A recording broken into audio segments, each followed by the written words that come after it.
Heyo, and welcome to Contrast Podcast. It's your host, Lexi Tenney. I am not joining the conversation today, but our regulars, Mike Jones and Peter Del Tondo, are, and we have some special guests. We have Amy Hood and Mattox Shuler, and we are talking about building big. Even though we start small, we're talking about being a founder, we're talking about community and what that looks like. I'm so excited for you to hear this conversation. I'll see you after the show. Hey, welcome you guys. Hey. What's up? That was the most awkward started intro. My gosh. So, it's like we've not been friends for a really long time. Yeah, we just met 2 minutes ago. Yeah. Because she'll do a whole like, hey, whatever. And Lexi, can you fix this in post, please? Fix this in post. Everybody just wave. It is fine. All right. Cool. So today is real chill, real just conversational. I have known you guys for years, so just like it was the other day, kind of cutting up and laughing, but also talking about what it's like to be a creative that builds a product and launches a product. And we want to get you guys to introduce yourselves. I know y'all, Peter knows y'all, a lot of other people know you guys very well, but a lot of people that are watching this might not know who you are. So I'd love to give you each a chance to just talk about yourself for a minute, what you do, your background, that sort of thing. And then we'll get into, we'll transition into, what you built and what that journey was like, and just kind of see what happens. Cool. Whoever wants to go first. Amy said she wanted to go for it first, for sure. Yeah, ladies first. Let's get it. Yeah, I'm Amy Hood, co-founder of Hoodzpah. We are a brand identity and type design studio, and we've been collaborating with Mattox for years. And we met through the kind of Creative South circle, I would say. And and we've known Peter because we met Peter when we were all going to Creative South, and he said, "I'm from Orange County. Do you want to share a car?" And I was like, "Yeah, that's great." And we've been friends ever since. Wait, y'all drove? Yeah, well, we landed in Atlanta. Okay, it was my first year, and I'm kind of just like, I don't know anyone. I knew of Amy and Jen, just from being local, and I think you guys and someone else hopped in with us or on the way back. But yeah, I mean, it's funny going to events and conferences and, just meeting people and the random ways at which you do, or the random stories. And the fact that we had to fly to Georgia to meet each other, even though we lived 20 minutes away from each other. I have that. It's embarrassing because like Josh Lewis, I think he spoke last year or the year before. And then, tattoos. Why am I blanking on his name? Really tall, really funny. He met Fabio when we were in Washington. Mike. Tattoos. No, I'm trying to think. Say it one more time. Is he from covered in Orange County? tattoos? He spoke last year, or he's speaking. Yeah, he spoke last year, and he met Fabio at In the Woods. He we was at the hotel and he ran out. Jesse. Yes. Yeah. Oh, sure. So he didn't meet Fabio. That was so I funny. live 15 to 30 minutes away from these guys, and I only see them at Creative South, or it's so bad, But I got 3 little kids. I'm slammed. I was going to say, my best. Yeah, you have a family. You're doing all you can. Your time is maxed out. Yeah, it's wild how fast things have changed over the last 14 years of doing Creative South, and how many people we've met because of it. But when I started, my youngest son, Carson, I was carrying him around. He was 4. He was little baby. He's 15 now, and he's taller than Peter. It's hilarious. That's insane. I have my first grandbaby coming up in April. So right after Creative South this year, my youngest daughter is having our first grandchild, which is Mike. What? I know. That's a reflection on me, and I don't appreciate it. Right on. So it's definitely been wild on all fronts. But how about those connections you get to make from that? It's been awesome. Oh, it's crazy. Mike, this Creative South, I credit it to everyone. Kick-started my teaching career and kick-started our book. We would never have done that probably without you saying, why don't you talk about how you started your business at Creative South? And it's just that changed the game for us. I'm glad to hear that. That was huge. My teaching career ended there. I did that one workshop and then I've called it since then. Mattox did that one talk and no one ever had him back again. I took that workshop. I was telling you before we got started.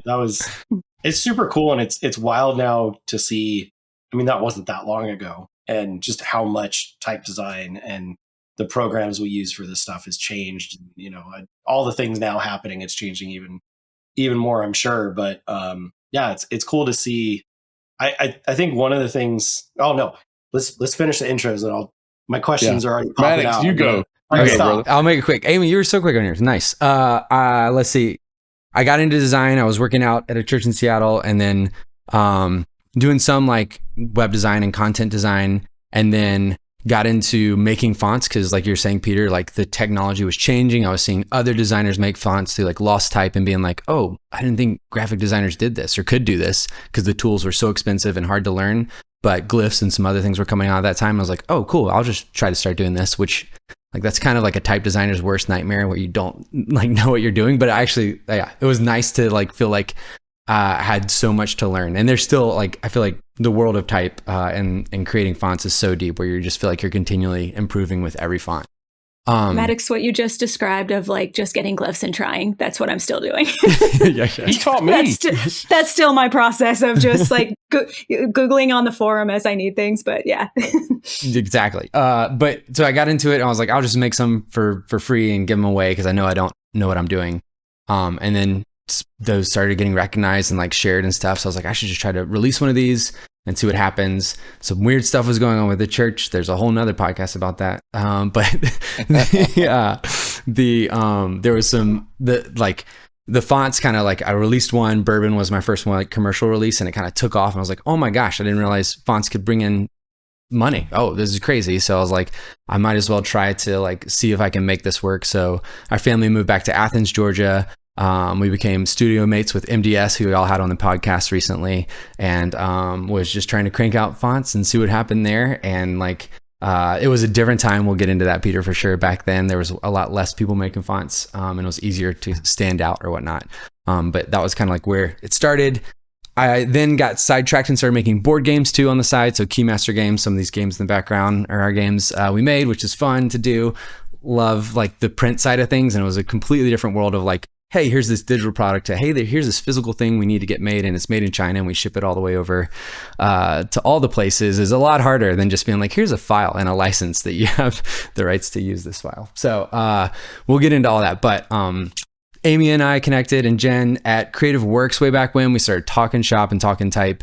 I don't know which happened first, either Kensington, which is a font that Jen was working on and then we collaborated on together, or if the Industrial Light and Magic stuff happened where they brought us in. That was first. Yeah. Industrial Light and Magic. Yeah. We got to do a rebrand for them, and we were doing custom type, and we just always like to tap our more experienced friends to like double check all our T's and I's to make sure that it's like scalable. And it's so, yeah, Mattox and the crew, they did a nice little run over and like just finessed everything so nicely. That's probably one of my favorite little things that I think we've all picked up from, Creative South and other events through the years is, like you just said, I got something that's about to go out. I just want to show it to all the people that I trust or look up to and kind of make sure. And I mean, we do that all the time as well. And it's so nice to just know everybody and kind of have that circle of hit us up anytime you need, send it to these people and know that you're going to get good advice and trust those people, not just like, yeah, that looks great and it's crap.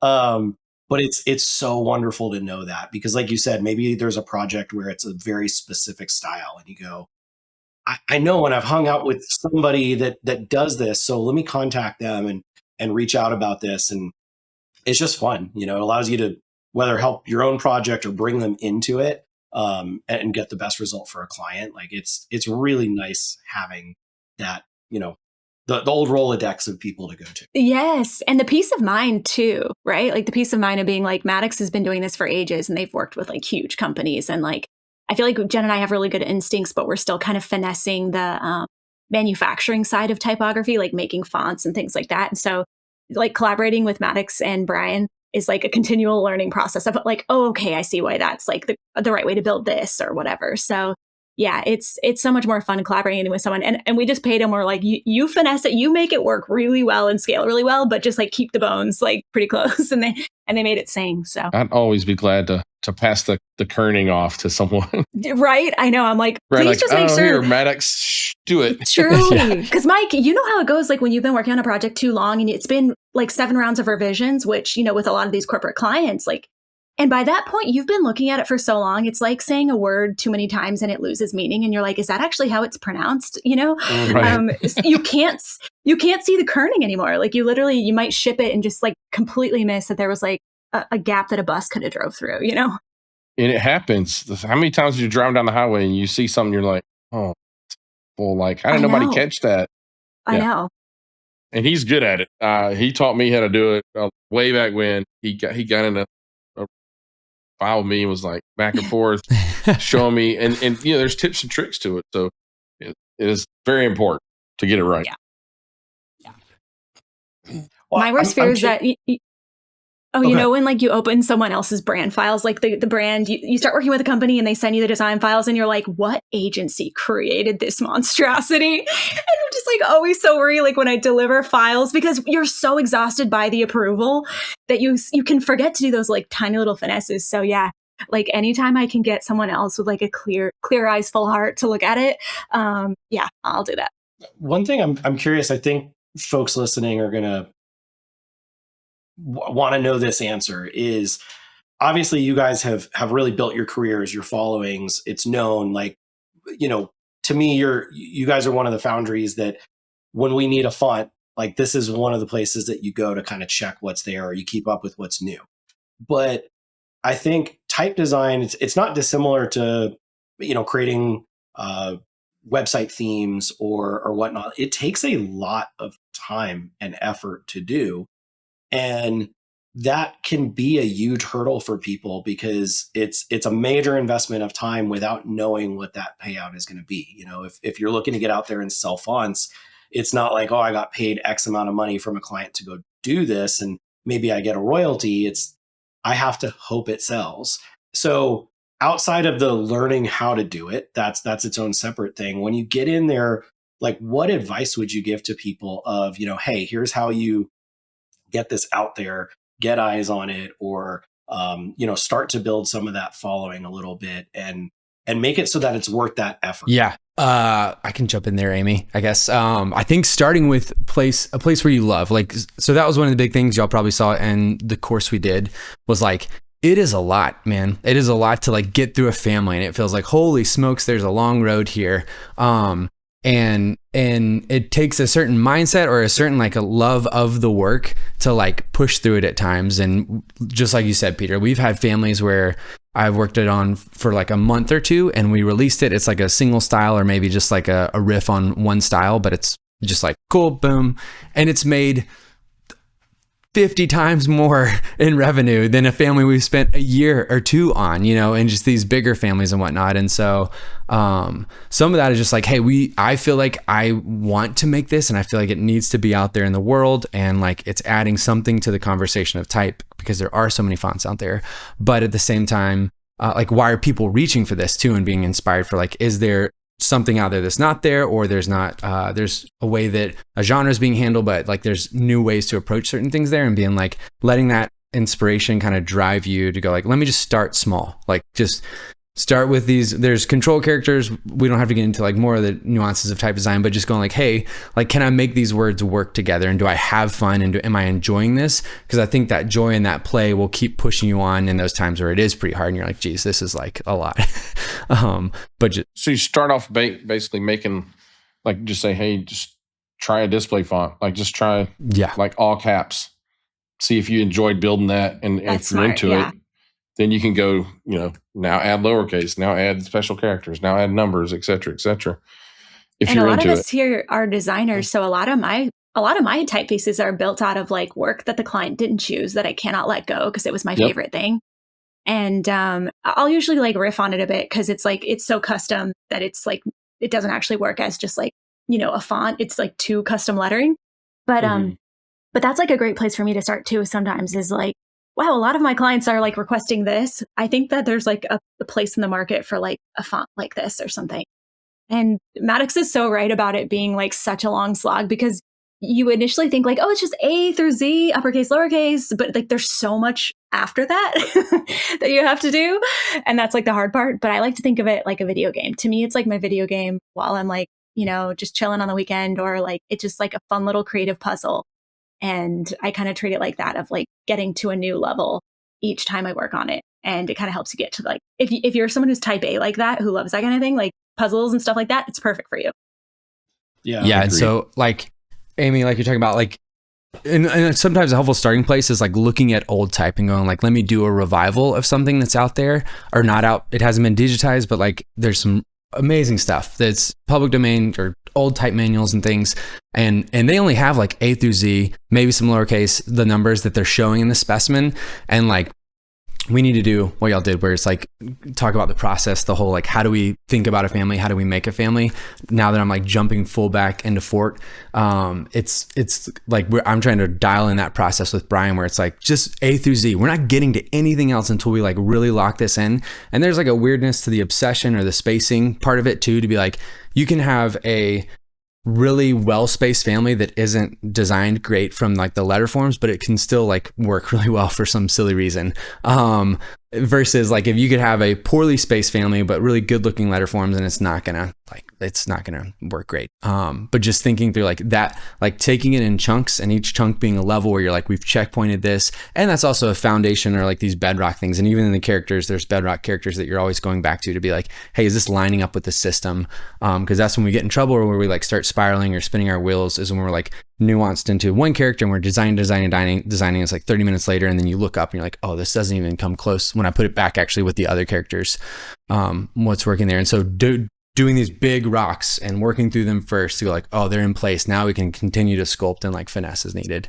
Sorry if I'm getting And Mattox, you and I both do the thing where I am constantly exporting font files to test in like layouts and like test in designs, because it's so easy in a vacuum when you're in glyphs or like just making the font to be like, but the words look great typed out. But it's like when you try to pair it with other fonts, graphics, colors, photos, like it doesn't work. And it's kind of crazy how something can look so great just typed out. And I see it all the time on Instagram or Pinterest when I see like fonts that I'm looking at and I'm like, oh, that looks cool. And I'll go look at it, download it. It doesn't work at all, even though it looked great in isolation. So I think it's also that is like testing the practicality and like, does this blend well with other fonts? Like all those kind of things is like really fun part of the process too. It's a fun, interesting challenge because as you said that, it reminded me back because Rob and I played around with making some WordPress templates for a while. I mean, it's over a decade ago now, and it's that like the amount of thought and intentionality that had to go into it, because you're not, like you said, you're not designing for it in this one instance.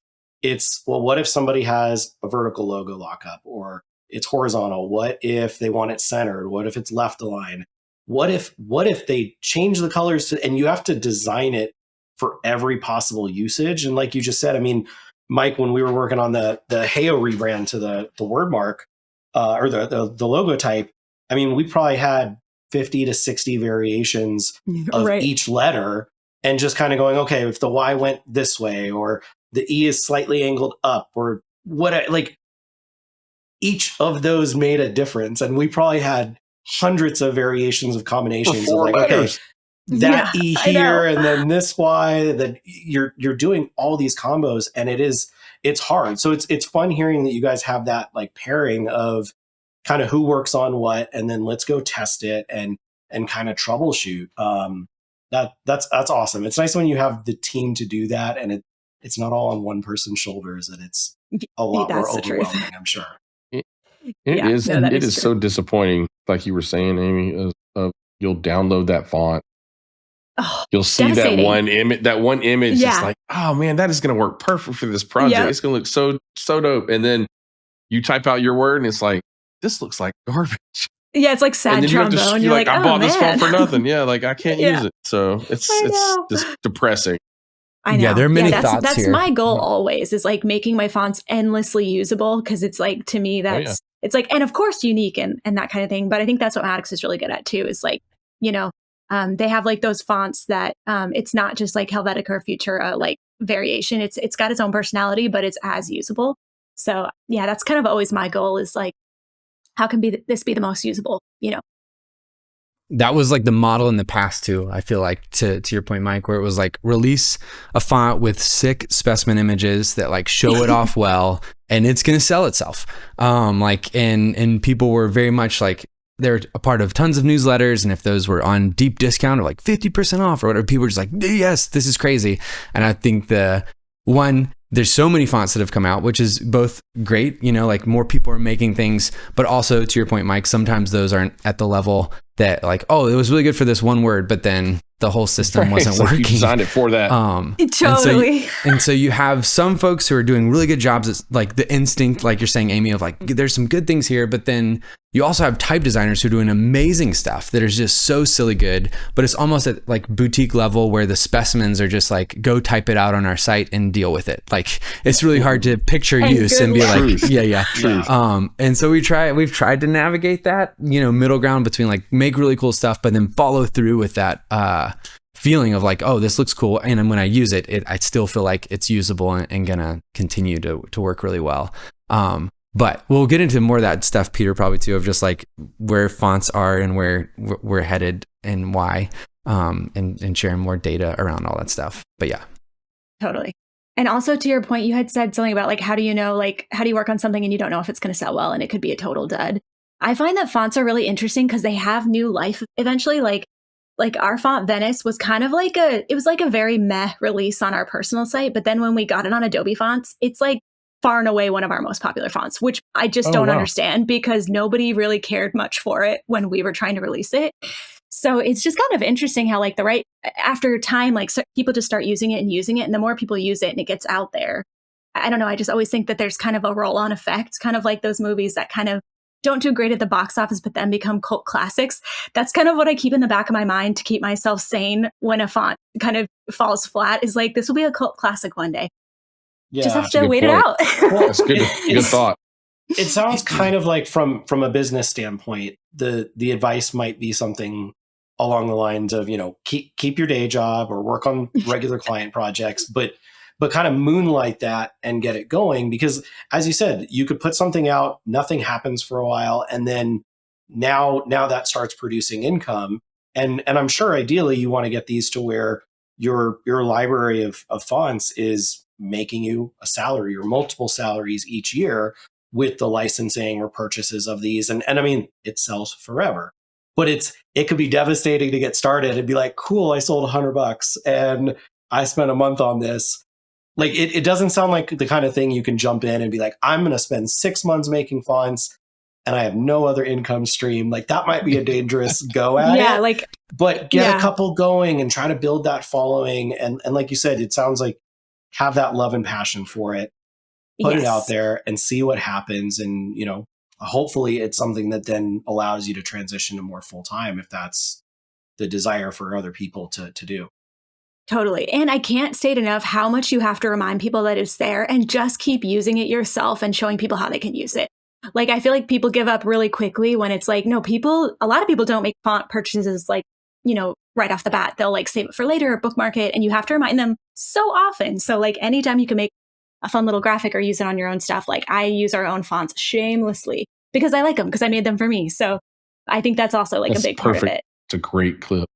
Yeah. So I think that there's a lot of thoughts of, one is I feel like I was kind of lucky, to your point, Peter, of like when I was putting stuff out, it was working, like it was just like cool, but that was because of the marketplace. And so like you're saying, hey, cool, let me go release something. How are you attracting people to find your thing? Are you going to marketplace and saying, hey, cool, here's my thing? When I say marketplace, I'm thinking like old, vendors and stalls. And like, if no one's going to go to that person's house to go find the fonts that they're selling, they want to go to a place where they're like typically going to. And so back then there was like My Fonts, fonts.com. There's all these different places. My Font's still around, obviously, but like Monotype has acquired a lot of places too in that. We don't need to get too much into that, but just saying like, hey, go there, Mattox, go there. Those places take a cut space of the portion too, is the other thing. Like, hey, cool, 50% was what was standard back then, and it moved to like 30 at some other places. But you're going to a marketplace and you're saying, here's my stuff, so people can find it. If you have a huge following, you might be able to actually sell like a lot of, maybe 20% of your audience buys what you're making. And it's like, oh, sweet, that was awesome. But then also getting it to a place where it's continuing to be found or continuing to be used. The other part of what you're talking about, Amy, is the like Venice, right? It's like, hey, cool, here's this completely different, quirky family. And the barrier to entry is high when it's like, oh, I got to pay like 100 or 150, or I just got to go to your site and find trial fonts and download them and then use them and then realize this is the font for me. Versus once folks are in Adobe, it's like, cool, I can just sync this thing and try it. And it's like, oh, this thing's crushing. I do want this. I want to use this all the time. And now it's created more sales and generated those leads because of the place where people are using it like happen that way. And that's all informed. It's the same for us too, right? It's saying like, hey, we've released families that we thought were going to be killer and then they just don't sell at all. And if Adobe doesn't accept them, and that's been the case with some of our families where you're at their discretion, in the past, we submitted all of them. In the future, all things will be available through Fort app or Fort Club. But we submitted stuff and some of them aren't accepted, and when they're not accepted, then they're not generating leads for people to find them on our site. We need to create that own pool, and it's a lot harder. Yeah, for sure. I mean, we haven't really gotten into like, what's your app called? Like, how did you guys get together and go, we're going to build this app and here's why? Like, what was the reasoning behind, like, why was this important to do? And why did you want to go out and make this app for y'all's font families? Yeah, I can dive in there. Amy and them jumped in because we were halfway through, and they've been crucial now to it. We just rode on Mattox's coattails. He said, "Y'all want to join this?" And we said, "Yes." Nice. Love it. I love it. Okay, so we really, it was recognizing, just to be flat honest, like, hey, 80% of our revenue is coming from releases that I did in 2017 or before. So like I got into type design back in 2013, cooked on a bunch of stuff. Got on Adobe and these other places, and they're being found and they're being purchased through that. So Adobe makes up a good portion of our revenue, and then sales on our own site make up a good portion of that. In the past, we sold at a bunch of different places because that was, again, marketplace. It created pool for people to find our fonts, but they're also taking a part of the cut. And when we looked at, out there of going like, there's Heffler, also acquired by Monotype now. There's all these other places that were like, back then there was like this aura and this prestige. Yes.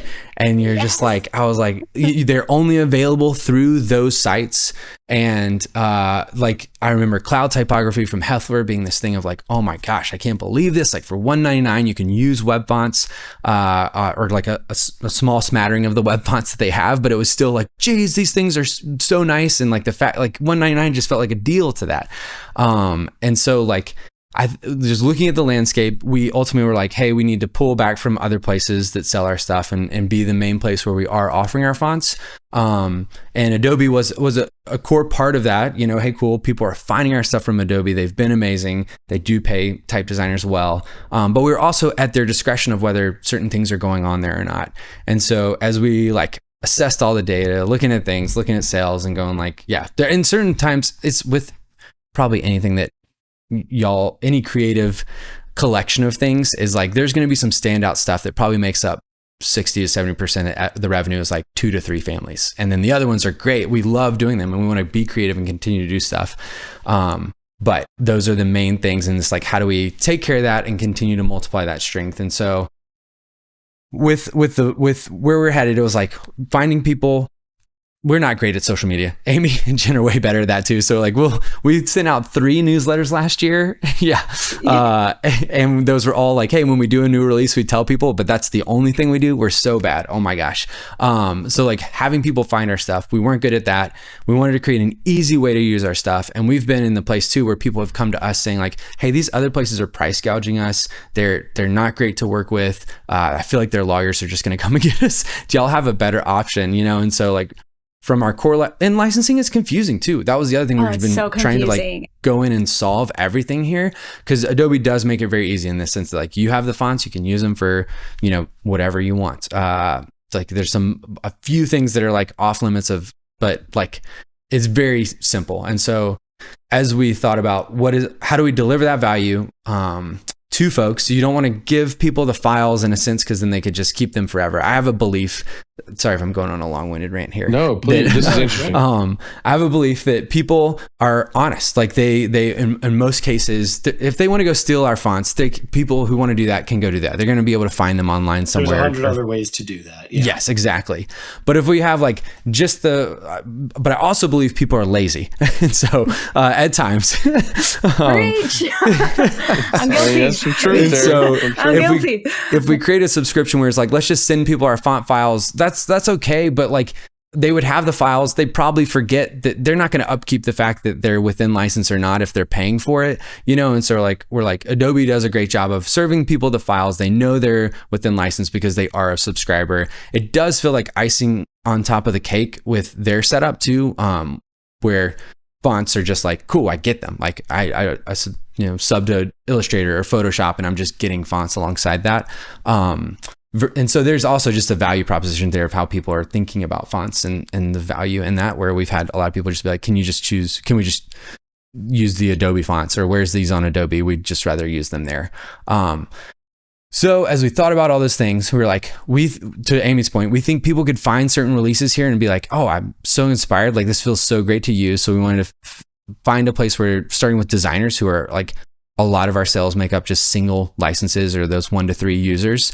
And then starting with just getting them fonts, because I think that if they started using those, they might find stuff they love and even be inspired. And so we were like, hey, all y'all stuff. Thanks, man. That's so nice, Mike. I'm such a fanboy of both of y'all. Ridiculous.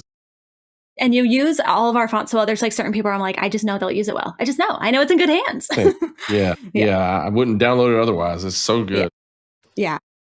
So we're like, what if we gave everybody, we've done that to friends. Mike, we sent you all our stuff because like, here, please. Like, we love sharing our stuff because it's the best part of being a type designer is like when graphic designers use your fonts and use them in stupid cool ways where you're like, oh my gosh, this is like better. The amount of billboards I have seen Bourbon on and immediately go, oh, bro. That guy. Totally. Bourbon is prolific. Oh my gosh. Termina. Too nice. Termina. Let's go. Termina dear to my heart, bro. Termina is a go-to. One of my favorite fonts ever. Dude, why haven't they made an italics for that or expanded that family? Come on, am I right? Like, 100%. Someone talk to the person I use it a lot. Me too. I know that's definitely on the list for this year. Okay, that's gonna be dope update. But Termina, it was one of the main ones. Industry is one of our main that's great. Two that like make up a lot of our ability to operate. So we were like, we want people to use our stuff. We wanted to find more things. We wanted to be inspired with more font releases too, and we want to offer it at a price that's reasonable that people are like, okay, cool. I don't have to pay $300 or download trial fonts or re-download the new trial fonts, because that's the only way people are finding the new stuff and trying it. And Peter, to your point, when we're in it, like Amy was saying, whenever we're trying stuff, there's a cool thing called SontFwap. It's a Chrome plugin that I will continually swap out our fonts on websites, and it's a great way to test. This plugin is so wild. What's it like called? Mattox SontFwap. It's like mixing font swap the first 2 letters. Oh, okay. Yeah. Okay. Yeah. I was like, what? But it was something I used all the time, and you could like switch out fonts, and I'm always testing our fonts on websites that way, or That's seeing cool. how they're working in It's themes, super seeing cool. for headings, and it keeps the same like rules of bolds to lights and stuff, and being like, and then I'll take pictures too, sometimes screenshots, because it's a nice thing to be like, oh, we should capture what's happening here in a specimen to show off that this could work for that setting. But all that to say, you're thinking about all the places they can go. How do we get people to at least try them? It's the Estee Lauder, that's what I was saying. I feel like I got really lucky in this sense that I just got to make stuff and kind of figure out how to run a business along the way. And now like life is real, and it's like, you got to learn how to run a business is what I feel Totally, like. yeah. I have a feeling with that. We got to drill down on marketing, I guess. Yeah. But her thing is samples. Like she like pushed that so hard. She like ran her business so well. There's some great podcasts on her, but just her like, hey, here's this thing. Why don't you try this other thing with it is always the goal. And so that was our hope for like, hey, you might like something in the app, but in doing that, you hopefully find something else in there that you're like, oh, this is killer too. You're getting access to all of them at a stupid price. How many times have you been in like Trader Joe's or Costco, and they get you with a little taster, and then you have to go get one, and you got to go get one. So it really does work. Just like letting people try them and be like, oh, this is actually like perfect is like something that we were all like, we have to figure out a better way to get fonts in people's hands to try and just use. And it's currently at what, 400 plus. Yeah. So there's Yeah, 400 I plus realize fonts. That's awesome. between the two of you guys, you've made that many. That's crazy. That's amazing. That's such a Yeah. good collection. Oh, we're gonna make it even better, baby. Here, I can't. Yeah, we got we are there's so much in the pipeline. It's so crazy. It's like, and then we'll do this, and then we'll do this. And yeah, we're trying to like really front load it this year to like really make it feel really full. Like we kind of looked at our offering and said like, okay, we need a couple more scripts. We need a couple, you know what I mean? Like really Mhm. make it feel like people can get this this font club and feel like, okay, I have almost like everything I need for like the variety of projects that I might do. So you guys are, if I read it correctly, 6 new fonts a year is the goal. Oh, we're Yep, changing it. that's the So there's What do you, Matt, it's 12 a year. what are we doing? You heard it here first. You heard it here. No, we Breaking agreed to this, Amy. news. We're good. Y'all are doing the 4, but we're doing 8. So it'll be a font a month is what we're Okay. Love we're it. doing. But basically, when you launch a product, we made all these decisions, right? We're like, hey, let's make this app. Let's have people be able to sync it. We'll start with desktop so that people can just use it in all their applications where it like installs the fonts. It can only be for Mac right now because we said this is going to be easier to focus in on for the start. But we're like, hey, let's do that. Start, learn. There still like was a lot of dev. Tom Conroy and Peter Noel did amazing work on like making the app, and Fontdo is the service that we use to license all our fonts, and so it's connected to that core service. They're great. So we built that with them, but like offering wise, we were like, this is stupid value, right? People are gonna go crazy for this, and actually they've gone mid, right? And so there's been a lot of learnings from like this. The app is $99 a year, so like that seems like a great deal to be like, I get full license to use this font, any of y'all's fonts, the full library. Like if I bought Termina, that's like $2.99 or $1.99. If I just buy the app, I can full rights to use it, but I only can use it for a year. So it's this weird feeling of like people, I think, are very in like subscription land burnout is one thing there. And Adobe is in a sense free because they're just like kind of getting the fonts on top of that. And they're like, I really need to want to use these fonts for a project if I'm going to use them. So like we are reshaping some of that offering there to be like, hey, cool, a new font every month, because people want to feel like and you'll be on cutting edge, right? So it's like, bam, I have this thing, and you immediately have it. You don't even have to buy it. It's just in the app, and you just sync it to your computer. 2 is like you'll get a lifetime license to any font of your choice once a year, like a credit system, like Audible or those sort of things. So we're doing more of like a membership than trying to say this is a subscription. It's a membership. Yeah, so you can feel like you're walking away with something and you club. don't feel like, it's not like if you leave, you don't get to take anything with you. You know, like if you leave Shopify, like you don't get to take anything with you, or, it's like if you leave, you can take like 1 font per year. So yeah, we're trying to make it sure that it feels like really like there's a value there. And like you're actually like, you're earning something physical and it's not just like one-sided. That's cool. Yeah. So like trying to deliver great, like, and even if you didn't use your credits, any designs you made that year are still like obviously covered in license. And you got to use all these families at a fraction of the price that it would have cost to license each one of those things. And most of the time, like designers or agencies are going to use those and then probably pitch it to a client or a business. And they're going to still want to go and buy the family and go like, we want it for perpetuity. Let's go and get it over here. And so we do that with clients. It's like, hey, we still recommend you guys get and hold your own license. And whatnot. Yeah. And so like part of me was like, how do we just make that as easy as possible for people to use all our stuff? And then if they do want to own it forever, great. You can either use your credit or go grab it and still pick it up from us. But that was at least where it all started. We're continuing to, and web fonts is the other part of that there too, where people will just want that as a service. We're super and so excited about that. Yeah. We're working on that. But yeah, it's been really like a learning curve of like, promoting like branding or like those kind of services is so easy and so cut and dry and like what you get and that sort of thing. But I feel like promoting software as a service or like anything like that, or like any kind of app, it's such a learning curve of like how to make it exciting, how to, like how to make people like resonate with it, how to like even just show it. It's like, do you show a screen? Do you show like, it's just like, it's been like a real learning curve for me for sure of just like learning how to talk about it in an interesting and cohesive way. 100% know that feeling. Yep. I was going to say, because you guys just launched your event app. I know. So I'm like, I know you'll relate. Yeah. We just decided to hire Max from Webflow and let him do all the things for us. Like, go do it, man. This world. No, but it really is. I mean, it's where like bringing people to do those things. But yeah, it's been a fun learning curve for us, like you said, of we deliver these things for clients, but now trying to picture that and then go out and market it ourselves to our audience. Like it's a different kind of challenge, and it's fun, but it's got to be really strategic. And it's been fun watching Max Max is one of those Notion wizards. So we just have this giant Notion database. Crazy good. Everything. Brian is our guy like that. How the brain works. Yeah. Yeah. It's wild. He thinks of stuff that none of us will ever think of. It's made it a lot easier to promote. To promote, yeah. And I will say, like, because social media, like the algorithm has changed so drastically in the last 2 years of like, it used to be that you were served what you were following. And now it's very much like your following doesn't see much of it's more like interest based. And like each post is like kind of served to that interest. And so like not only pivoting like, okay, how do we attack marketing at all for any of our businesses, but then how do we promote this new service that's like we care so much about and we know is like going to be so valuable, but it's just like making sure it's like the most easy to understand. Because I still have my friends, like I'll like share something with my friend, or they'll say, "Oh, I love the new font," and I'll say, "Yeah, it's over on the Fort Club," and they'll say, "Yeah, but can I use it for logos?" I'm like, "Yes, you can use it for logos. You can, like I'm just like." So then I'm like, mental note, I got to make sure that like that's really clear in the messaging, or whatever. So definitely, it's been really fun. People are fascinating like that. I see that every once in a while on like our sales cycles where we'll land a client, and let's just say we got them for web design or product design. And then they're like, "Oh, I didn't know you guys do branding too." And I'm like, I talked about this in our introduction call.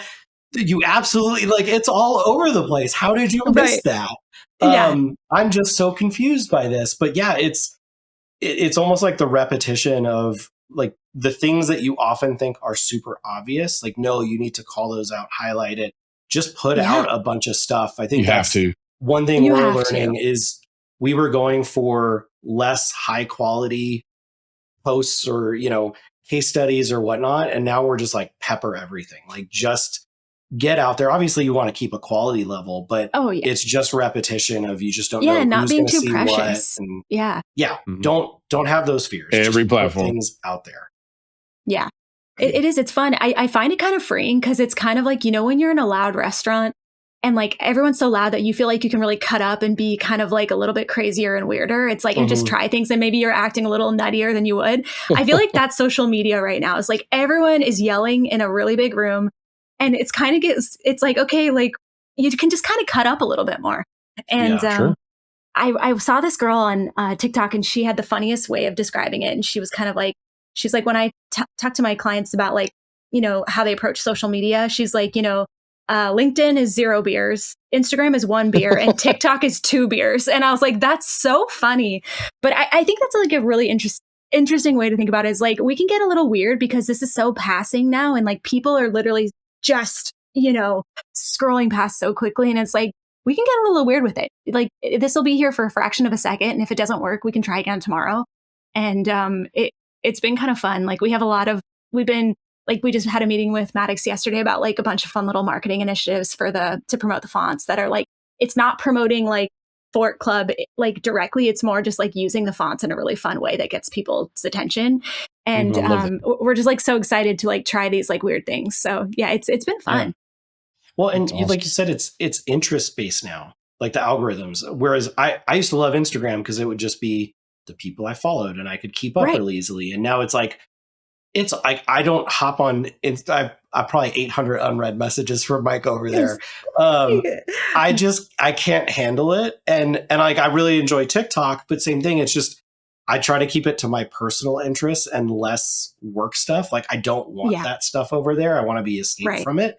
You see that all day. It's so interesting how the posts you put out now, it like you said, it's catering less to necessarily the people that follow you sometimes. And you've got to think about like who could discover this, who is following a topic or an interest that like, how do we break into that and gain new following over there? So it's a different challenge. And I think it just goes to show again, like how important it is to own your own like club in a way, like email newsletters, just own your own way of communicating with the people that are in your aura because social media took away our ability to like connect as easily with, like our fans, which, stories still are served predominantly to followers, which is great. So there's like still ways that you can do that, but it just does feel a lot harder. It's like more than ever, I'm like, I really need to dedicate like more time to our newsletter, because like in the past, social media has just been so easy for us. And it's just been so like hands down the best driver of, like sales for us. But now it's just like, the algorithm is constantly changing, and, hard to keep up it's, sometimes. yeah. And the yeah, marketplace or user behavior changes, like naming it, we were talking about some platforms that are different than they used to be. And like, what if something you use just goes away tomorrow? Like if you've got all your eggs in that one basket or whatnot, like you need to be active and you need to be seen in different places. You do. Because same kind of thing. I mean, because we used to sell on like the Envato marketplaces, we did Creative Market and things like that. And what if again terms change, or the way that they market and push what items, like you have to be in multiple areas, and having your own app or having sales direct through your website is going to be the easiest way to control that and build it the way that you want. So true. And that's what's really empowering about like when Mattox brought this up, I was like, our own app? What? Like it just felt like, so like, can we do that? And it's like, and I was like, I trust you guys innately. So, but it's been like so fun. Like I have it on my desktop all the time, and just like being able to use all the 4 fonts, and just like seeing them in my programs, and just like I'm using it constantly, and it's helpful for me when I'm like marketing to be like, no, I'm like, I know the value for myself. So it's like, I feel confident like speaking about this, and it, I don't feel like I'm just trying to get someone to sign up for another thing. Yeah. And that was like, I mean, that was big learnings on when we released it back in like November.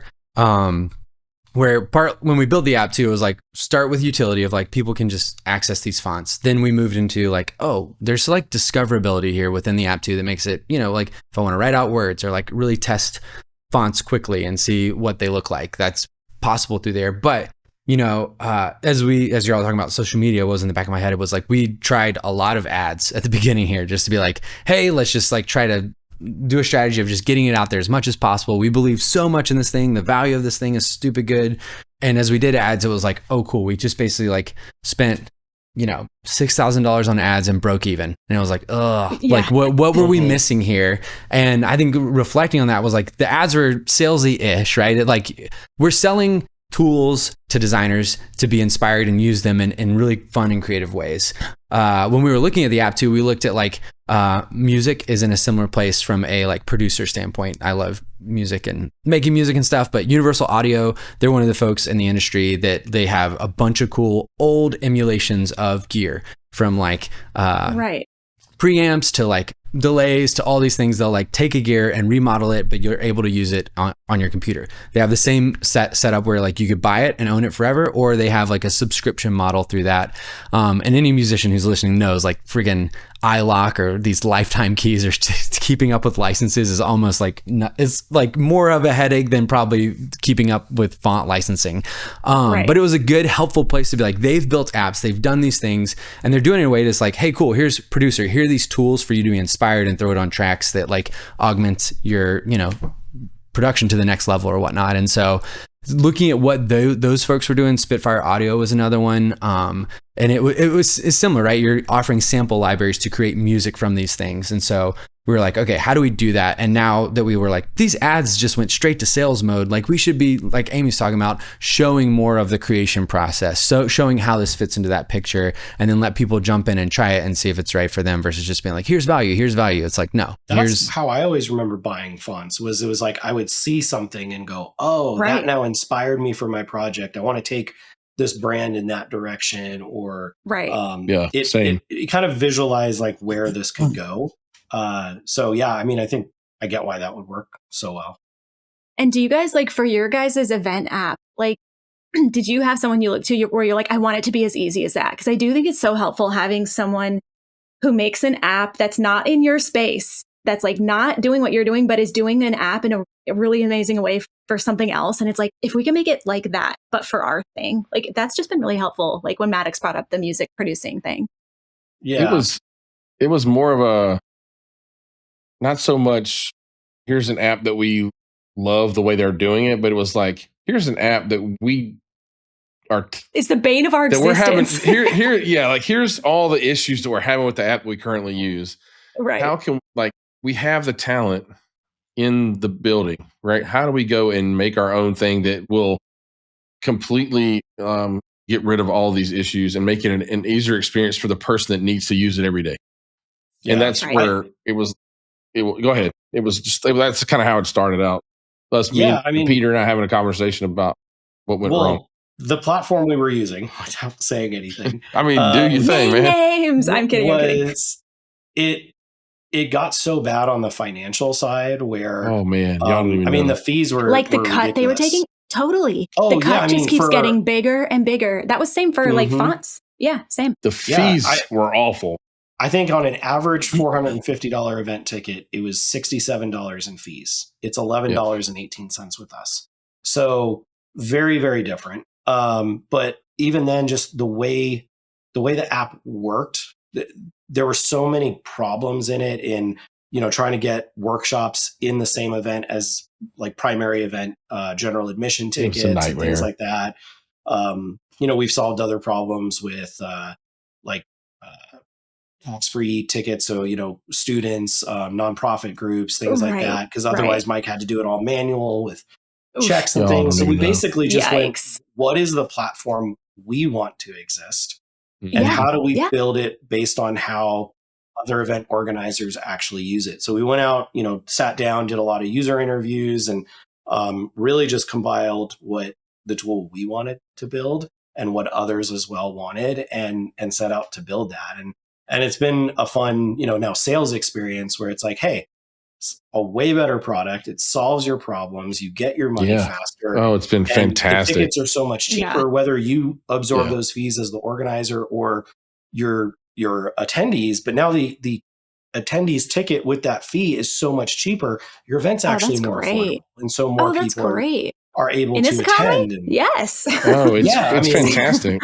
It's and really not having to wait. So that was the whole thing with us. And it's been fun to see it. And now getting to use it is just so much better. And this is a blessing. It's so rewarding. An absolute blessing.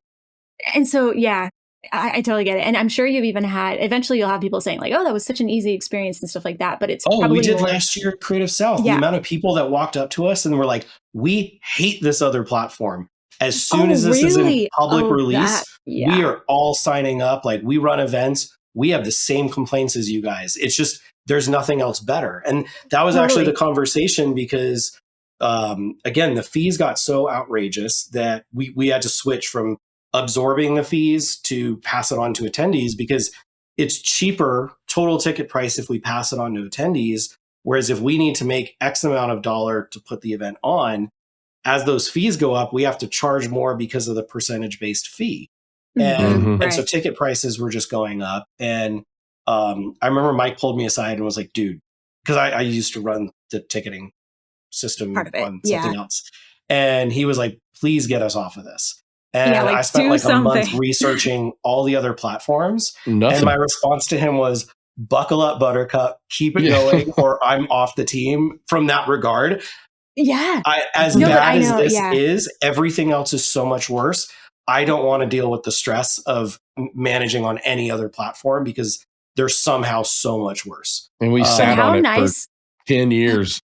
Yeah. And how nice that the bar is so low in some ways. Like, how nice that the bar is so low, so it's like so easy to stand out in a way, But I think like that's that's fair. I don't know how much of that story y'all are sharing. That's like out there, but that's so good, man. Like, I think it's the same for us of going like, we're not owned by a private equity firm, or I don't know, Hoodzpah, y'all are owned by, nope, I'm just kidding. No investor money here.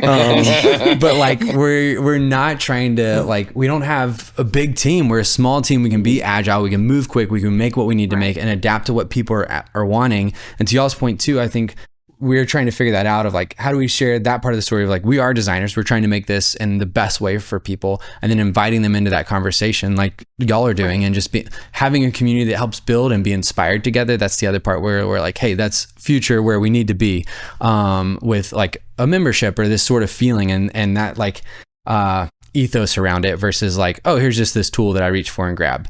And so I think the best tools come out. Oh, good. I was just saying in that regard, are you guys, are y'all going to be open to like go, oh, hey, we want to tap this other designer to build a font? I'm just saying, wait, I know a guy that would love to jump in on that I one. know a At least once, you know. But Ooh, I love- are y'all open to that? Is that part of like maybe down the road, down the footprint of the app that might be a possibility?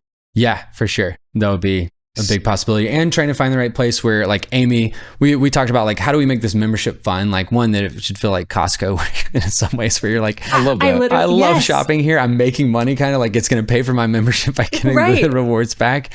But also there's like this ethos around it and being like fun and quirky. Can we have fun unlocks if you've done something or use these fonts so many times or you share the app or, but I also keep having telling just like Mattox, gamify it. Oh, Mike, I keep trying to convince Mattox, and I think I finally got him. I want to have a leaderboard for people who have shared the app to their friends. And I want to have a leaderboard where it's like, you know, like when you play a video game and there's like a leaderboard for like top scorer. And it's like, I shared a newsletter. Yeah. And I shared a newsletter the other day and they were like, you just got a month free. And now you're like number 13 on the people who shared this newsletter the most. And I was like, I must share it more. I want to be number one. But it was cool to drive for it. Yeah, like it made me feel like a part of the club. It didn't make me like unnecessarily want to share the newsletter, but it did make me think like, oh, cool. If I share this newsletter, like it's value for me. And I feel like I'm helping this creator that I really appreciate. And also like, that's cool. I'm being recognized on the leaderboard. I don't know. So I'm like really pushing hard for a leaderboard on Ford app. That's actually a really neat idea. Yeah, I wish we aren't tracking use, but that would be the other fun way to be like, who's used the fonts the most? I've used Terminate. Exactly. Mike is like, I'm top there and like freaking 1,000 times. Let's go. Easy. 1,000 files saved with this font. But how fun would that be? Like, I could just see people really loving like those little fun like aspects of it. I think it's awesome. You should definitely do that. People love that kind of stuff.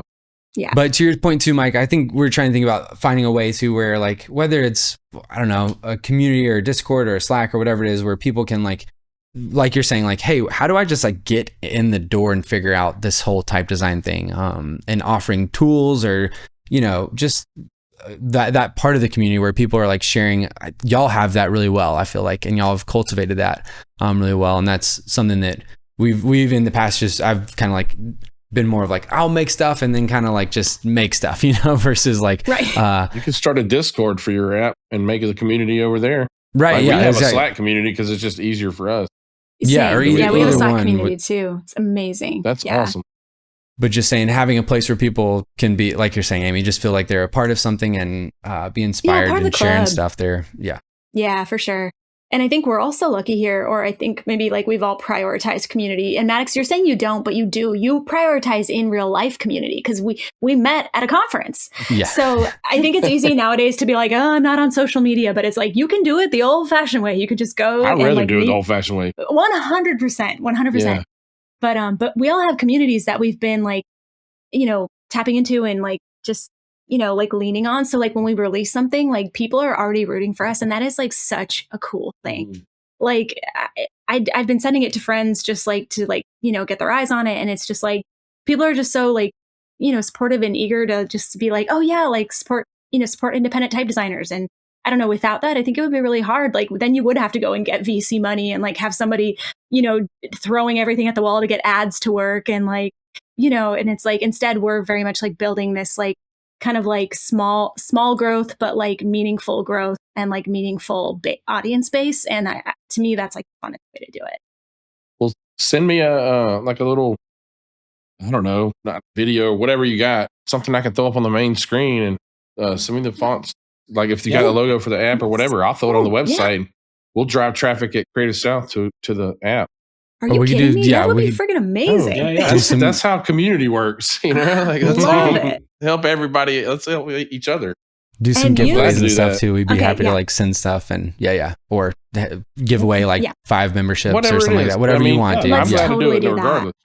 Let's give some stuff away. I love that idea. But yeah, stuff like that. Just like getting out there, like giving stuff away, like getting people excited. It's just so cool. So yeah, I feel like we're all in great places to be like trying the app space because we do have a built-in community, which is nice. Yeah, when you have that, I won't say what it is yet. I'll tell you guys after we stop recording. Yes. But we're working on a Slack app right now, and it's one of those where, like you said, just give everybody that little Costco sample. Like I'm going to reach out to every one of our past and current clients and be like, hey, here's 6 months or a year access to this. Creative South, everybody, you get access to it. Like, just get in there, try it, and have it be something that you're like, I can't live without this now. And Right. it's so nice having that. And as you said, when people see that it's the thing that you created, people root for you. And when they know you, and it's like, hey, we're friends, or I look up to things that you guys do, or whatnot. Like, everybody, it's just like you said, it's a, how do we just support each other and help each other and be excited that, people are doing cool things. So yeah, I think that's where, maybe even back to what we were talking about early on, of like, how do you get started in type design? And some of it is get out there and make connections and build a community, because otherwise you're just kind of putting things in your own like little fishbowl, and have that audience where we always say you go to Creative South to make friends. It sort of networks at the same time, because then your friends maybe have some pull in things and are like, I want to genuinely totally. help this person. But you don't go in going, I need to make a connection with this person.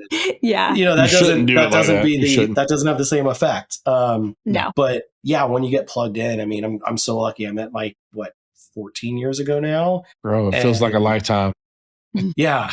And now you guys I don't know. I point everything in my career and life to meeting Mike and the people that I've met along the way, like yourselves. And it's wild to think about that.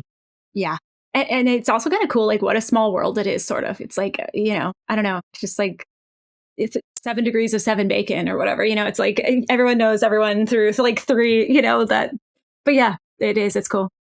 Yeah. We just had Josh is one of the newest members of our team. He won the student showcase at Creative South. Oh yeah, you guys met Josh on Tech Check. That's right. Yeah. He was telling me about it at lunch, because we were playing. Me, Mike, and him play video Arc games Raiders together sometimes, and he was just like, "Man, what are you guys playing?" This is Arc Raiders. Arc Raiders. Okay. Oh, it's so good. And he's just like, "Man, this is such a wild story," because I don't know. Last year's my first Creative South. I win this scholarship, and part of it was he got like a year-long mentorship program here at Heyo, and off the bat, I was like, "Dude, your work is phenomenal!" Like, I couldn't believe it's first graduating student level work. Yeah. And yeah. I was like, if we had a position, I would hire you. We just don't have that right now. And I think it was about a month ago. Mike and Lexi came to us and they were like, we want to bring one more person onto the marketing team. Here's why and what we want to do a little different. And they were like, we want to hire Josh. And now he's here, and he's just like, I can't believe going to this conference. And I remember not sleeping, working on my portfolio, and how much my life has changed in this last year. Like, this is crazy. And then we, one of the things that we're doing a little different in marketing is, rather than just produce stuff to put on socials, we're kind of modifying and producing the work that we want. Like, even though we've worked with big companies and, we're in different industries, what are the industries that we as a team really want to work on and are excited about? So I'm a big fly fishing guy out here in Colorado. Love outdoor stuff, anything in that realm. And so last week on Friday was the Denver Fly Show, which, is probably 5,000-10,000 people that go through there. And some of my favorite brands are there. So the week before, Mike and Josh are putting together artwork for Grundens, Yakota, couple other companies, and we went and showed it to them, and they were all like, holy cow, this is so cool. And I tell the team afterwards, like, hey, this is really exciting, we may have some opportunities to work with them now. And like, Josh just called me the moment I sent that, and he's like, man, like, virtual high five, I am so over the moon right now. My first month, I'm doing all this cool stuff, and we might land. He's like, it's so fun to watch. And we watch how many other people through Creative South have had lives change with just the people you meet and have been hired or become friends with people. And it's beautiful. I mean, right here. I mean, I didn't know you guys before then. I know. It's crazy. Like, we all met through those things. I mean, even though me and Mattox are from the same hometown. That's right. That's crazy. Even though I've eaten Franks and didn't even know what the heck. I know. How wild is that? But I'm still going to try to make Frank Jones catch on. That's my new name for Mike. Let's get it. Mike Frank Jones. I love it. Mike Frank Jones. It's being able to have those connections in all of our lives, and every way that we've had them has been not only a blessing, but has allowed us to do all these things, like make apps and build these platforms and go do these fun projects for these people. And we've taken them all to our parts of where we're from, right? From California to, like Georgia, like all across the entire country and world. Like, and it's wild to see if you're really building the right relationships, how those things unfold. And it's fun to watch y'all's thing come together and go, wait, hold on. I know these two people. They're building this. Okay, I got to get on board with that. That's awesome. I love all their work.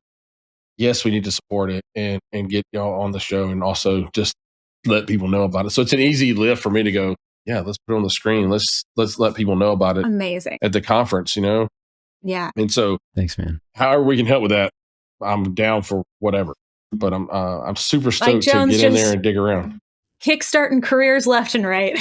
I don't know about that, but I am hugging some necks and breaking some bread. So I will take it. I was going to say, I want to pull on that thread a little bit because one of our big themes for this season of the podcast is like kind of pulling back a little bit and trying to be, really relatable to people that are starting out, of kind of like what helped you grow to where you're at now. And, what were some of those key things that you go back and identify? And it was like, these were pivotal to get me to where I am today.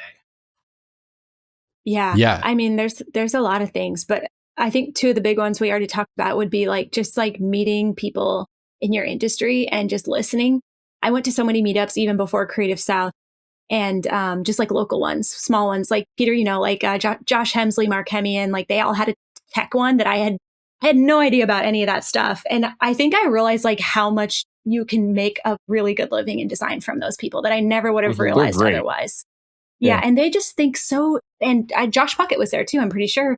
And, but yeah, just like these people were like top of their field. And I remember just soaking it in and just listening and learning so much just through osmosis. And then also just having peer friends, like meeting up with people that I met on Twitter that I'm like, oh, you're in my area, like Josh Ariza, Alex Rinker, Paul Hutchison. Yeah. And just like being able to call them and be like, hey, this thing is going weird with a client. Like, what can I do here? Or like, or like, I've never charged for this kind of project, like in this industry, like what should I expect, And like, that was huge for us. And then the second thing was exactly what Peter was talking about, was like, remembering that you have to take your business into your own hands as far as positioning. Otherwise, your business happens to you.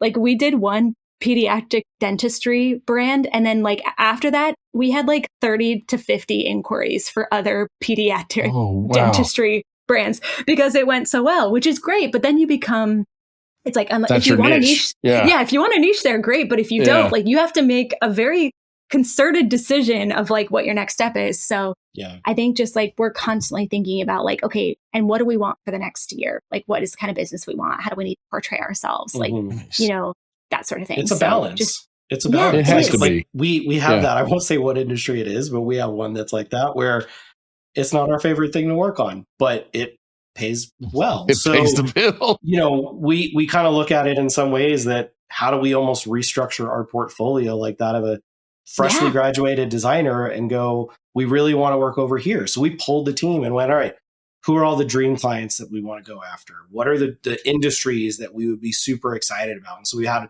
a bunch of stuff with, sports industry, automotive racing, outdoor fishing, things along those lines. And we set out to make some of that happen. Mike made a connection. We did some work last year with the Kansas City Chiefs, and we just sat down. Amazing. We just want to do something. What could we do together? And we ended up doing all their Instagram stickers and animations that they put out for fans and for the clubs. And you worked with Jordan? Yep. Yeah. That was the connect. I met him at MLC Connect, and we already kind of knew each other, but we had a great time there. And I had my son with me in Miami, and we were just chilling. And I was like, man, this is why I'm here at this event. This is what we're doing. We're trying to get into this market. What do you think? And he's like, let's do it. Give me a call. And we set it up and worked it out. And he's an awesome guy. Yeah. He's so good at hiring different creatives, and like really like their marketing team is so like good at what they're doing. Like the Hallmark collab, the little claymation holiday thing, like all of those things are so smart for the area, for the demo, for like that, the brand specifically. Like it's just, I love what they're doing. Everything they do is so. He's speaking next year with y'all. Exciting. I know. Jordan's awesome. Yeah, I can't wait for that talk. It's going to be great. I think on the thoughts of like starting out that y'all are heading on to, for me, it was the same as Amy, where it's like, I was in Seattle. There's like a Type Tuesday meetup where like these old guys from Microsoft and Adobe would go to in this like pub, and they'd have beers, and I would just bring my specimens of these, probably horrendous families that they're like, what is this stuff? They're, but they were critiquing. They were so kind, and they would go through and say, think about this or do this, or this is awesome. This is really great. I remember when I brought Terman and Mike, that was one time where someone was like, this is like really nice, or like, oh, cool. Like this is all right. But there was still great critiques around it. And so one was like having people, or at least a trusted community that you could go and bring it to, and just like there was the kindness of people pouring their knowledge down. And then there was, to your point, Amy, peers that you're like alongside, and there's like this mix of encouragement there of like seeing them do work. There's like, oh, that spurs you on to like do more of like, oh, they're doing good. Totally. So like Kyle Wayne Benson, he has a very cool studio, is where now his fonts are come out of, but like he was doing it at the same time. I slept in a sleeping bag outside his Airstream when we went to TypeCon back in like Portland in 2012. I don't know when it was. It was a way back when, but it was but just having a friend that you're like working through it and can like rely on, and you're learning stuff together, and it doesn't feel like you're just able to like, both do that. Yes, was a talk big freely. Yeah. Totally. Point. And then like just like doing lots of stuff fast. I think that's the best thing. Not getting slowed down or caught up, just being like, I'm inspired, I'm moving, I'm doing things, and just putting it out there and not second guessing, or it doesn't have to be perfect, and learning from that. And then that maybe we can save that for another podcast, but that's like where I feel like I finally got to the other side of like the business kind of was owning me, and I just kept doing stuff that had to be done versus like, what do I want? What do we want to do? I like making games, but that was like, games was a pretty hard year last year across the industry. And so it's realizing like, what do we, what is your body or your mind telling you, about where you're at inspired wise, and just working through things that way. But also like, how do you make the business work for you versus feeling like, oh my gosh, this thing is just like, owning me, and getting to a place where like, cool, how do we repeat success? Being from the South, Amy, I gotta say, like, college football, or no, I'm just kidding, but I think that go Dogs for sure, all day. Right, but I do think that like Nick Saban is a ridiculous coach, amazing, right? He like is. And just like, forget Alabama, but he's great, right? Yeah. The level of consistency, when you lose, it's telling you what we weren't consistent here. And sometimes when you're winning, you might not be winning at a level that's you need to be for consistency. And so these teams will lose and come back and go like, oh my gosh, we got to get consistent on the details, on how we do things well. What is our offering, and how do we learn that? And so I feel like I've been more in that season versus just do a lot of stuff and see what works. That's awesome. So how has that been for both of you? Because as you start to recognize like, I'm wearing all the hats, or I'm doing too much, like what's maybe been some of those tipping points, or what were some of the things that you started to say, okay, I need to bring somebody in to handle this for me? What does that look like? I mean, it used to be so fun, and I used to be able to like lift the weight of like three people, because it was just like, I just had so much energy. And as I'm just like getting like been doing this longer, I'm just like, it would be nice to take a break. Like every year when the holiday break comes, I go, what if it was longer? What if it was a longer break? And so I think I just started realizing like, and we were subcontracting so much. And I thought, it would just be great to have someone that I just always know I can hand this off to. Luckily, we're not digital. Like we're not doing apps and websites where you need like a ton of people to like, we're doing like brand, which is like pretty small team can get a lot done. So I think for us, it was just like finding the right subcontractor that was like, fit our vibe and our style of working. And Jose took our brand identity course, and we subcontracted him on a project, did it one more just to see. And we were like, we have the best shorthand, and he almost is like a mirror to our style. Like, how could this be so perfect? And so I think it's like, we love all our subcontractors, but sometimes you just meet one that just fits so perfectly into the thread. And we're like, let's just hire him. So we just know like he's always on hand to help us, and we can take a little bit more time to focus on fonts and like building the fort club, and like really getting back into those kind of things that we like to do. So I think it's like a mixture of like being too busy, and then like actually like testing out people in a small stakes way to say like, if I did want to dip my toe into like hiring someone, like let's start testing in a small way people that I'm interested in collaborating with and seeing like what could work. Because we've tried to hire in the past, and like hiring a random stranger, I would never recommend. Like I've always, every single person, we have hired has been someone I met or subcontracted through our course, through a Chapman portfolio review, through a friend in a community, like, and that's always been the best. Yeah. I agree with that 100%. It's nice when you can have that opportunity to contract with somebody and try it out. I know sometimes people just have to leave a job to come over, but when you get those opportunities, it's great because try it out for 30, 60, 90 days. And hey, this was a great project, but we're not going to bring anybody on board. Or it's like, we have to get this person here. Like, let's make that offer. Yeah. Yep. Yeah.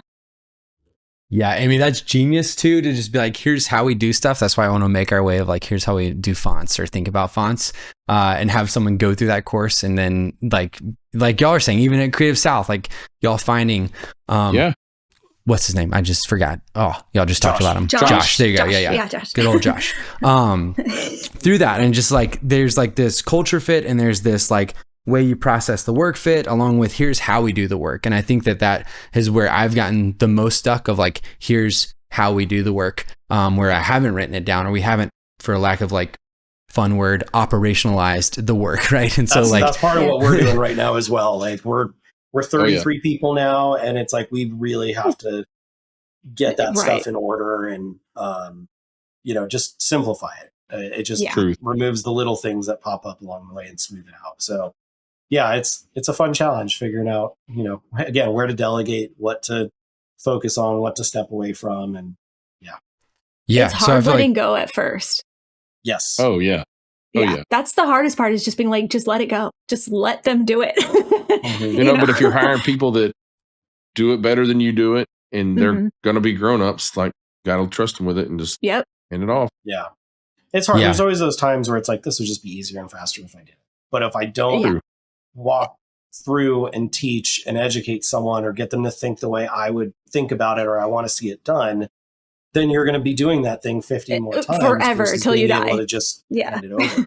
So I know that was kind of a transition for me in the last year and a half, where now for the first time ever, and it's been a little bit longer than that, but now fully, like, I know if I took a vacation for a week, I could close Slack, not worry about it, and everything is going to be fine. And like, honestly, I feel like I could step away for 30 days, and the only thing we haven't done any training on is sales, outside of Rob and I on that. But everything else I know is in good hands, and that it feels so good being able to take a break and not be panicked of like, what the hell am I going to walk back into when I get here?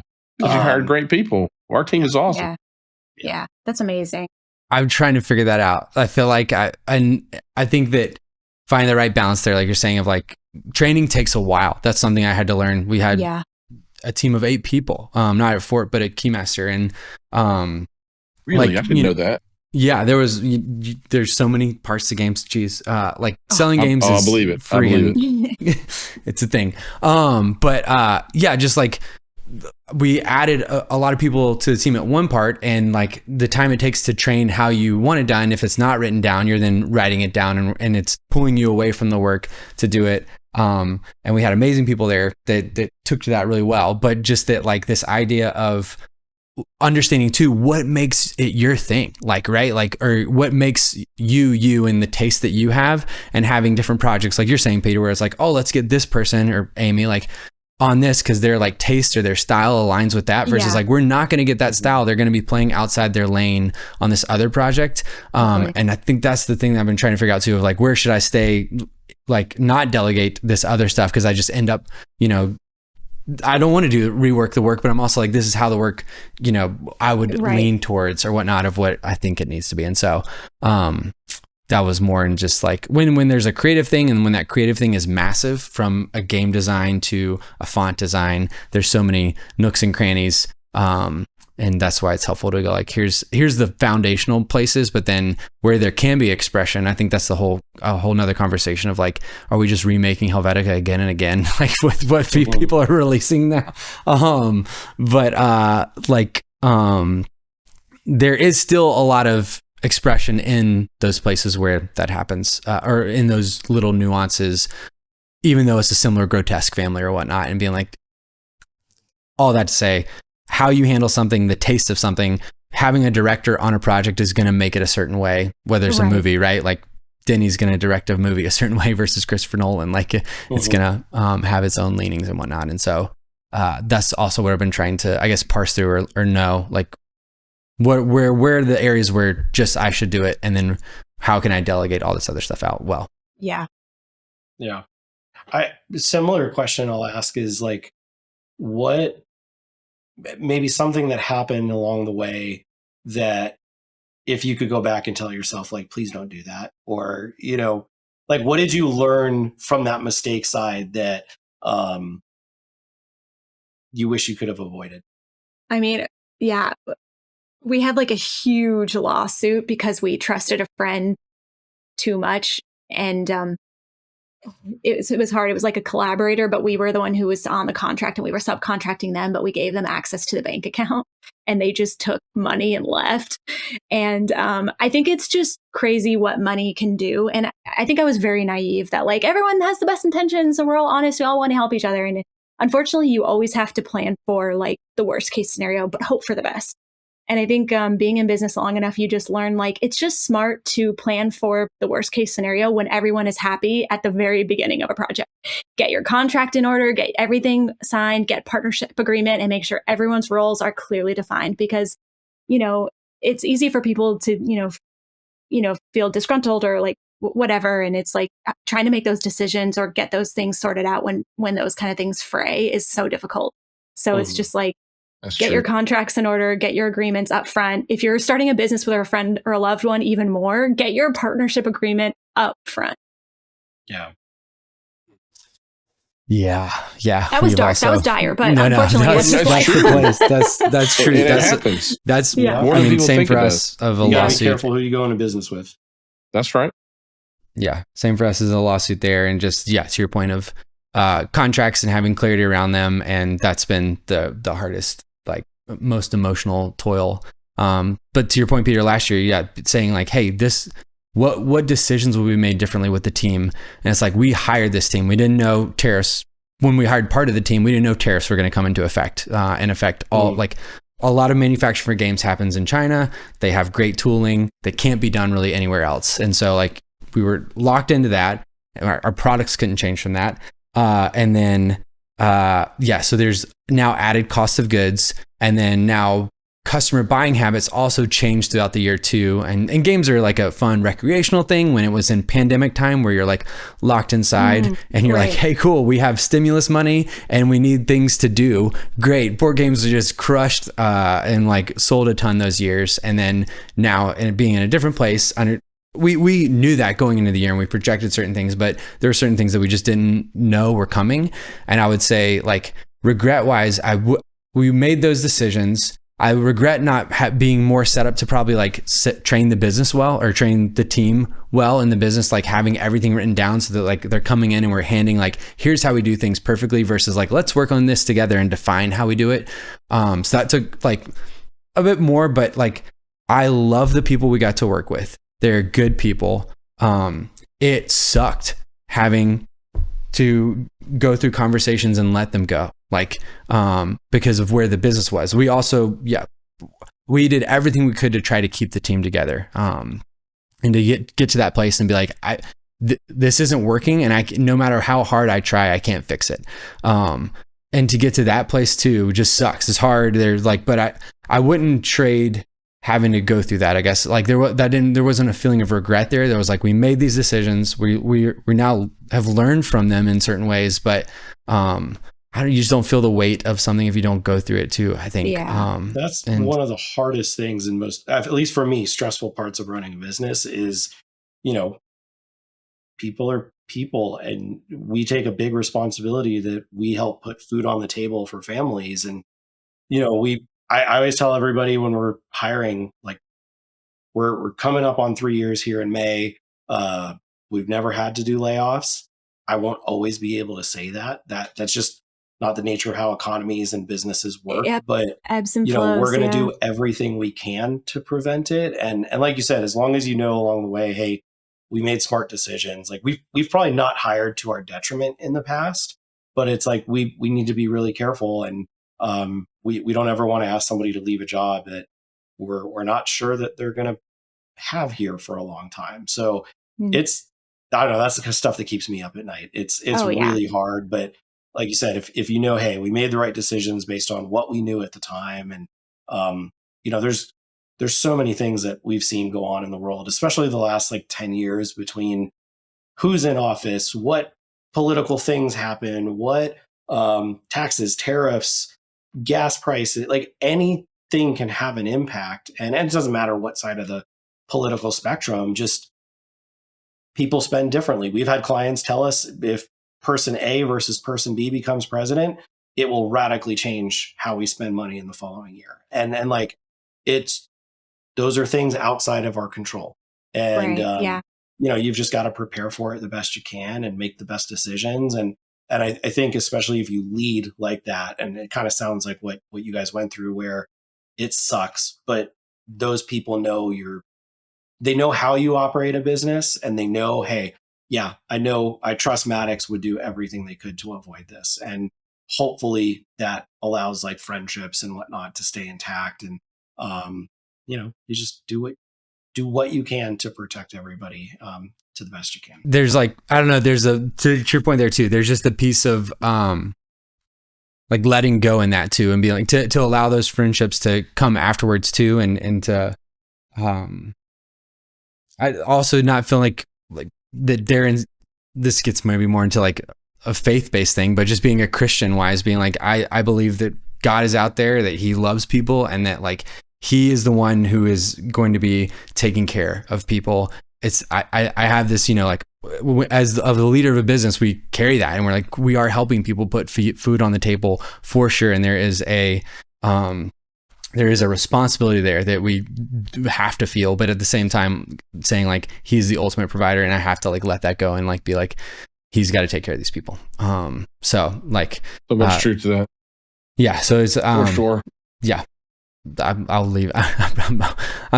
I'm rambling now, but just saying, yeah, that's the main, was a big takeaway for me there, of just being like, I think that things in the past, I mean, this is why I love talking about through on community and whatnot, but just going like, hey, things came easy. Like it just felt like things were working. And when they don't work, that's when lawsuits or, other things come up. If you don't have clarity or have these places to lean upon, or have good communications and friends to work through things with. And so, life would be really hard without that, man. Oh my gosh. And you learn from mistakes, and then you figure out a solution so that doesn't happen again. 100%.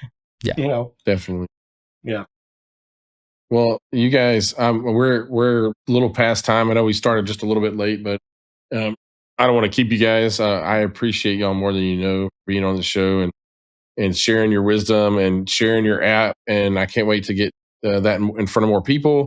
So send me the stuff you want me to share, please. I'm gonna go ahead and hit stop here. Is there anything before we get off of the recording though? Do you want to share pineapple. like where people can? I forgot. Oh, that. Okay, no, I thought you were going to say anything we don't want to. I was like, I never got to say pineapple. Yeah, well, it was great. Like I'm really surprised I didn't mess up it. Time in there. I think that's our first episode without a pineapple. With no pineapple. It probably is. Yeah. Nice. But if you guys want to share like where we can find you, where they can find the app, share your socials real quick, that'd be awesome. For the app, fortfoundry.com, our homepage will take you to the app, and you get a month free. We could do like a giveaway, Mike, if you want to figure out something for the listeners, or like we could do a discount code. Let's do a discount code for listeners. Sweet. That'll work. We'll figure out how to tie that in and put that up on the screen at the end or something for the listeners. Contrast, just make it whatever y'all want it to be. Okay. We'll put that on there. And then that'd be awesome, man. And what about you personally? You want to share your socials or anything? I'm finally going to do more stuff. I feel like, I don't know if Peter, it sounds like we're in a similar place, or just like, I've not done any socials. But Fort will be where all the socials are happening, Fort Foundry. And like, I'll do more videos, and like, I want to just share like more of the learning process and talk through more of the like inspirations on the designs, and share more about the stuff that we make versus just being like, here's stuff that we make. And that's awesome. It's a challenge because you're busy doing work, so we don't have time to post some of this stuff. We all feel that though, trust me. Yeah. And then Preach. Amy, how about And you? we're at Hood Fonts. So at Hood Fonts, and then we're also at Hoodzpah Design if you want to follow the branding work. And yeah, we share a lot of process and fun stuff over there.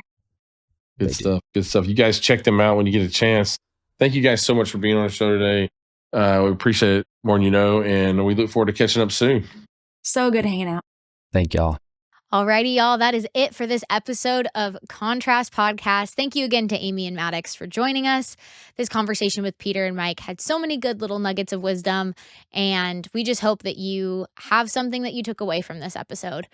As always, if you want more information about us at Heyo or the guests on our show, all of that information is down in the show notes. We hope to see you soon here at Contrast Podcast. Bye.